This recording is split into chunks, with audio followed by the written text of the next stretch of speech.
So I've got a quick question for all the fleet managers out there. How much fuel did you dispense to your Jerrycans last year? And to whom? Do you even know? Hello everyone, this is your SM2 Super Fan, and today we're discussing Jerrycans. Now, if they are a part of your operation, then you know how difficult it is to track how much fuel you dispense to Jerrycans, but since oftentimes they are unavoidable, you've probably come to accept their usage as kind of a necessary evil. As a fleet manager, you know how important it is to keep track and manage costs, and fuel is a major portion of those costs. So you did what you had to do.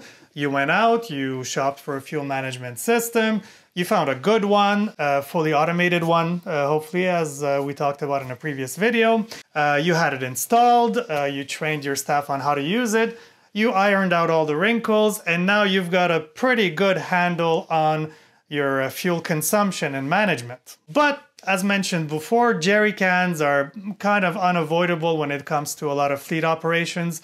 So there's kind of a blind spot when it comes to your fuel management process. But it doesn't have to be this way. The typical fueling sequence goes something like this. The user drives up to the pump, IDs themselves and the vehicle on a fuel island terminal using a keypad or RFID cards or discs. They fuel up, and then once they're done, they just put the nozzle back, they drive away, and the transaction is closed and the data is recorded. But this kind of setup is not very good for tracking fuel dispensed to Jerrycans, because Jerrycans are meant to be general purpose, kind of usable by anybody who needs it. So assigning each Jerrycan a unique ID number like you would a user or a vehicle is not very practical. And it's not just the Jerrycans themselves, we're also talking about anything that those Jerrycans can bring fuel to. So things like lawnmowers and handheld sweepers and chainsaws and so on and so on. So how should it be done? SM2 Fuel solves this problem with a pretty unique combination of RFID reader and tags. First of all, a kind of handheld RFID reader is installed at the terminal, connected to it by an industrial grade coiled cable, either directly or through a conduit as shown on this picture.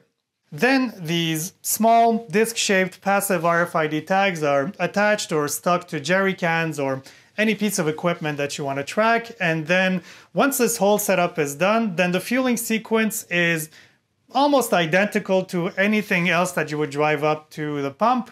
The only difference is that now the user can grab the corded RFID reader off the terminal and scan the disc to identify whatever is being fueled. This setup delivers several benefits. First of all, now you can accurately track the fuel that you dispense to Jerrycans or any gas-powered tool. Also, the fuel that they consume can now be attributed to departments and cost centers. And since the disc has to be attached or stuck to the Jerrycan or whatever piece of equipment, then that actually has to physically be present at the pump, and this goes a long way towards minimizing fraud. And also, I should mention that these tags are very easy to deploy cost effectively, because each of them only costs a few dollars, and they serve the same purpose as any barcode label, but they are much better and practical because they can be read through dirt, mud, snow, ice, whatever. You know, when you look at a single Jerrycan, it doesn't represent a big volume of fuel. But if you add enough of them, if you have enough of them in your operation, then those little Jerrycans turn into a big problem. SM2 Fuel delivers on the promise of end-to-end, true end-to-end fuel management and tracking in a way that is easy and cost-effective to implement. Contact us today to discuss how we can help you remove the accountability hole in your fleet operation. Thank you very much for watching, and until next time, keep it efficient.